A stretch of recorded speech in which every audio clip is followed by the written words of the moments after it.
Welcome to How Not to Make Comics number 8, where we're going to be looking at my 2005 attempt, which I did at South Bend, Indiana. I'm not sure what the name of the store was. It's been a really long-ass time ago. I'm actually recording this on 24-Hour Comic Day. I had no idea they moved it to the beginning of the month. But I had actually recorded this a few weeks ago, but the recording was damaged. So anyways, this was the second attempt. Me and my buddy Eric Anderson drove down to Indiana from Chicago, and I should show his comic because his is actually pretty good. He has more of an art style than I do, but he's a musician. He's actually the guy who does the theme song for the show. So that little music you hear in the background, that voice is him. And oh man, now I really feel like I need to find that. Okay. Anyways, so what I did for this year was I tried to because not having any idea of what to do made me fail, and having an idea made me fail. So I had my friends make envelopes with suggestions in it. So I drew. The first page is me talking about that. Yeah, I'm not really happy with how my art looks in this. This is back when I had hair. I'm like just shy of switching to a mohawk here. Yeah, I was trying to work really fast and loose, not just for speed reasons, but also because I just didn't feel like I had a style. Like, to go back to that, I didn't feel like I had a style that really, that was identifiable as a style. Like, on the second page, you can see how bad the proportions are on some of these drawings, and it doesn't look on purpose at all, It just looks like bad drawing. And then I did do this little caricature of Eric complaining.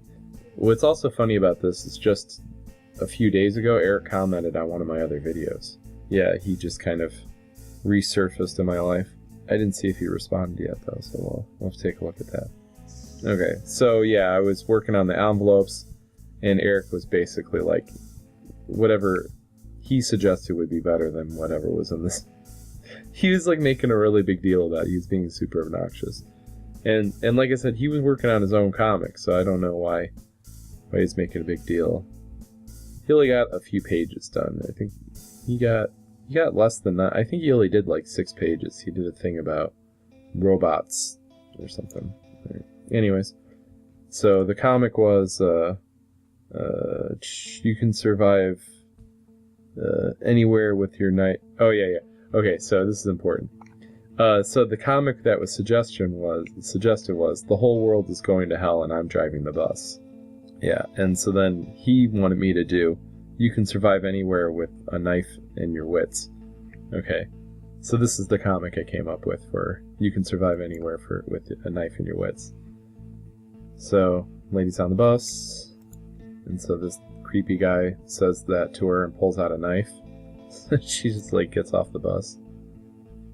And at the same time, he walks up to the front, and he's driving the bus, and it says Villa because Eric and I, we knew these guys. The joke, it was sort of an inside joke for us because there was this rap metal band that we knew the guys of, and they were from Villa Park and Villa Park, Illinois, and we like to make fun of them all the time because they had a lyric in one of their songs. We're from VP, where they don't take shit lightly.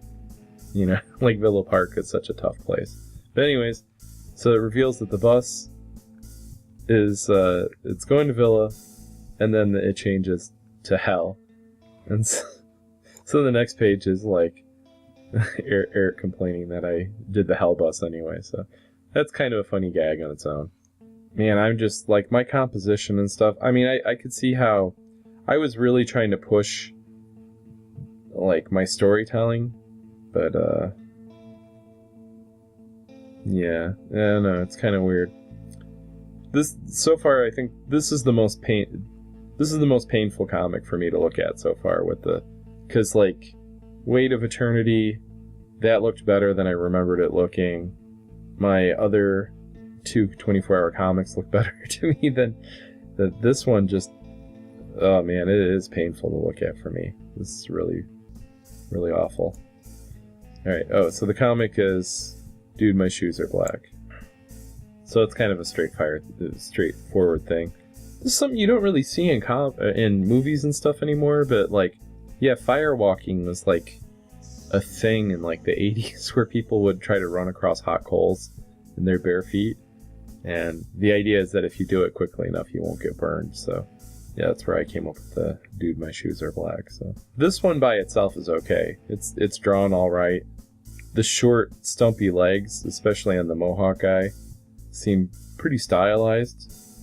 You know, so it doesn't look, yeah, so this page by itself isn't bad. Yeah, it's probably my best one. So my cousin Allison suggested this one.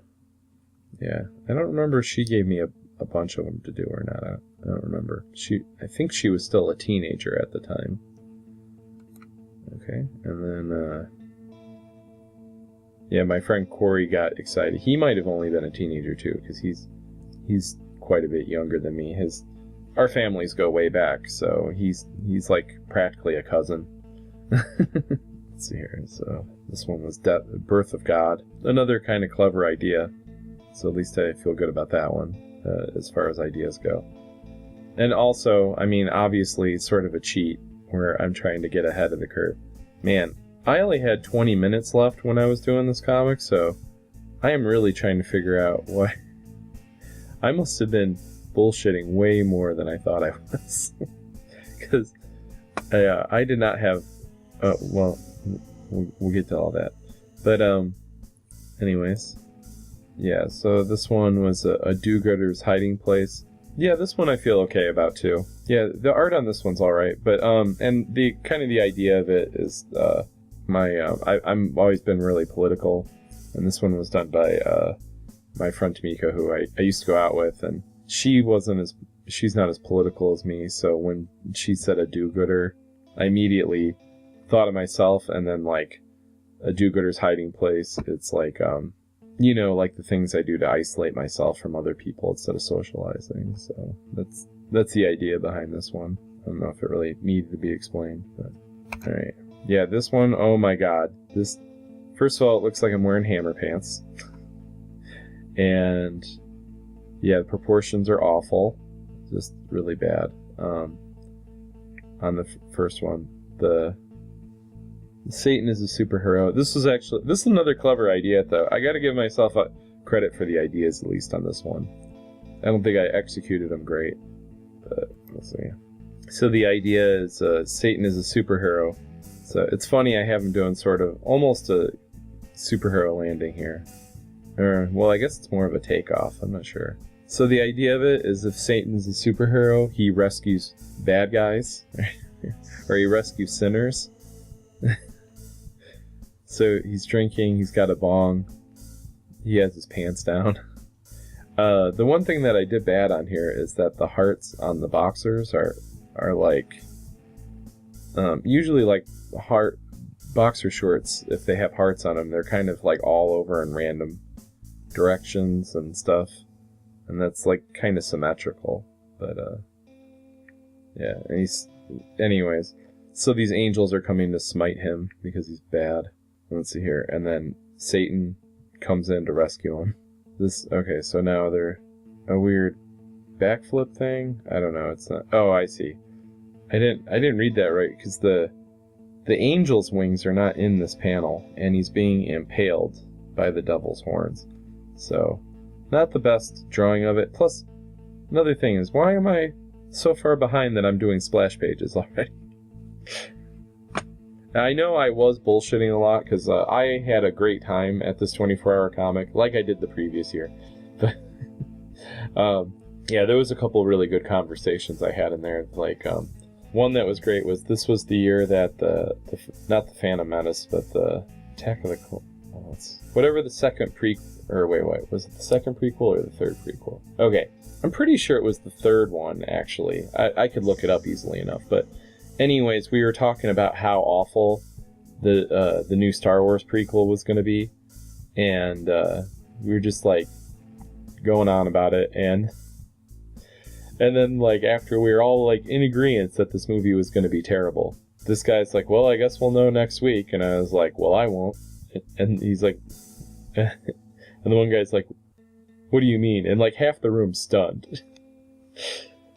And someone's like, I was like, it means that I won't know. And then he's like, I don't understand. And then somebody had to explain to him, he's not going to go see the movie. And he's like, what? You got to see it. It's Star Wars. And I'm like, no, fuck that. So, yeah, it was pretty great. Oh, wow. That is an awful foot. Yeah, so he's flipping the angel over his head. This could have been a really great fight sequence, but yeah, I did not draw it well. Here's another splash page. I had just done one. Yeah, I must have been really feeling the rush at this point, because I was like so far behind. Okay, I was going to reveal this at the end, but I later put a note on the webcomic. I didn't notice that until just now. It says postscript, and scanning I noticed that this was that I counted this page as 2 because I couldn't have just miscounted, and this is a double page spread. So what happened here is, if you're paying attention to the little count at the bottom, this one, I went from page 16 to page 19. So this page is both 17 and 18. So I did not finish the 24-hour comic. So if you were in suspense about whether I finished or not, I did not, because I had miscounted the pages when I was drawing. Yeah. Oh, so the drawing on this page is all right. I do like that I gave the devil a morning star as his weapon. It's clever. All right. Again, not bad fighting sequence.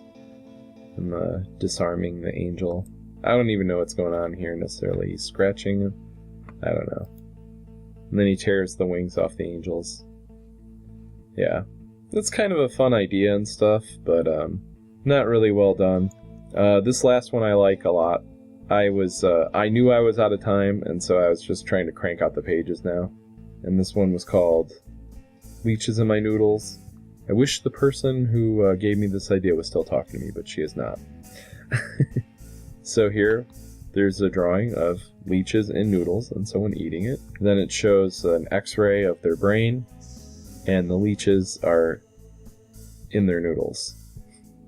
Because, another name for your brain is your noodle. So that is it for this 24-hour comic. So my third attempt was a failure. I had 20 minutes left. I could have put in another page somewhere, especially in this noodle style where it was just very fast and loose. But yeah, it did not go well. Yeah, and I never followed up on doing a 24-hour comic this year. I talked to several comic stores about it, but then I totally lost track that I wanted to do that. So maybe I won't. There is a thing in January or February where they do. It's like 24-hour comic day, but it's got a different name. So maybe I'll try to get something going with that with one of the local stores. But I just I've had really bad luck getting local stores to do this. So even in the second official 24-hour comic, there was not a single comic store in the Chicagoland area doing one. I had to drive to Indiana. Or more accurately, I made Eric drive to Indiana. Which, and to be fair, because I don't want to criticize him for not finishing the comic, he went to sleep so he could drive in the morning. So, I don't want to villainize him for being responsible and being able to drive. So, but it was a pretty good time. It was crazy because there was a lot of talented people there who were kicking ass on this thing. The first official event I went to, that was at Dreamland Comics in Schaumburg. I'm trying to remember if anybody finished. I think maybe Kyle did, but yeah, I don't think Eric did. I don't remember if the ladies finished or not. So yeah, I can't remember if I was, but at this one it was crazy. People were finishing so fast. Like, there's this guy, he goes by Sarge on the digital webbing board, so I knew who he was, I know why he goes by that. It's a play off his name. But anyways, he was there, and he wasn't supposed to be participating in the 24-hour comic. And he got up to like page 17 in just a few hours, and he's like, I'm late for dinner. My wife's gonna kill me. And he just left. And I guess the pages looked great, and I would not be surprised at all, because he's a great artist. I've been familiar with him for a long time. Yeah, and this one guy had been doing drills where he would time himself. He would do drawings and time himself to keep them down to 6 minutes, because he figured out that if he could draw a panel every 6 minutes, he could do the 24-hour comic pretty effectively. Yeah, so yeah, it was a pretty good time. And I wish I could remember the name of the store, because I remember the guy who was the owner of the store, he had drawn a comic that had something to do with the Wizard of Oz. And this dude, Terry,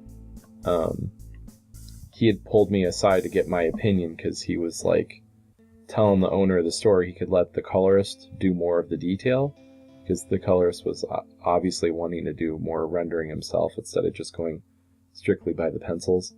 And my advice was that the thing that made him anal enough to put that much detail in it is also the thing that keeps him from giving up control of the project. Because, like, the thing is, in my art, it shows that I'm not very anal, because I'm not, you know, that's, like, what makes my art, like, kind of, makes my art, like, sloppy, basically, and my rendering skills, is because I don't have that passionate for it being perfect. And that, you know, and so, like, if that's basically kind of a do you boo, but, you know, that was like my advice. And it was kind of funny, because, you know, I said, like, you're the thing that makes him so anal, and the guy's just like, thanks, because even though I agreed with him, he didn't necessarily like how I agreed with him, that he should do, you know, he should put all the detail in there that he wants to put in there. But yeah, so that was my third attempt at the 24-hour comic, and so we'll have to see if, for me, the fourth time was the charm, and I will see you next time.